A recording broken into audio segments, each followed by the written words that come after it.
Anthony had always lived like a man being watched, judged, and measured by everyone around him, even in moments when no one cared. And it all came to a breaking point on a rainy Tuesday when his boss, Mr. Halden, dismissed his presentation with a smirk, while co-workers Mira and Jacob exchanged whispers that Anthony assumed were about him. That evening, Anthony walked home replaying the moment over and over, feeling exposed, embarrassed, and strangely hollow, until he stumbled upon an old street-side bookstall run by a gray-bearded man named Elias, who noticed his troubled face and asked a simple question: "Whose voice is louder in your life, yours or theirs?" Anthony tried to laugh it off, but Elias handed him a small, worn-out book of Marcus Aurelius's writings and said, "Read page 47 tonight." At home, Anthony opened it reluctantly, only to read the line, "You have power over your mind, not outside events. Realize this, and you will find strength." The words hit him like a quiet storm, and suddenly the day replayed itself differently, not as a humiliation, but as a lesson. The next morning, Anthony walked into the office with a calm, almost detached presence. When Jacob joked about his dramatic presentation collapse, Anthony simply smiled and said, "Maybe, but I learned something valuable yesterday," leaving Jacob confused and oddly respectful. Later, when Mira criticized his new proposal idea as too risky, Anthony no longer felt the sting of her opinion. Instead, he asked himself whether the idea aligned with his values, not theirs.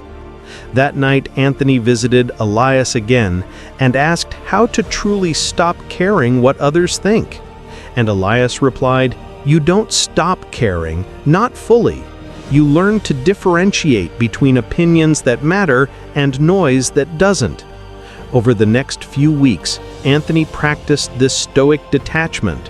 He paused before reacting, observed his emotions like clouds passing, and asked himself a single grounding question: "Is this mine to control?"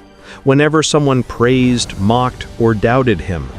Slowly, he noticed he was no longer living as a character in other people's stories, but the lead in his own.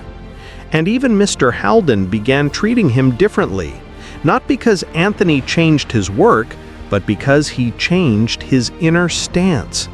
The real turning point came during a team meeting, when an idea Anthony proposed was met with mixed reactions: Mira dismissive, Jacob uncertain, Mr. Halden skeptical.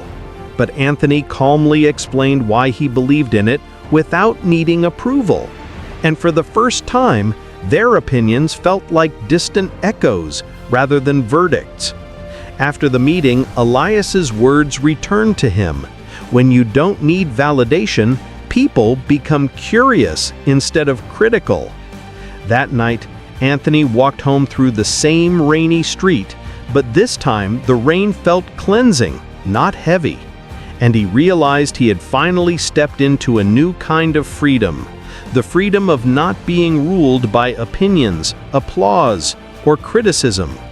As he closed the day, he whispered to himself a line from the book that now guided his life: "It's not what others think of you, but what you think of yourself that shapes your peace." Like, share, and take control of your day, one choice at a time.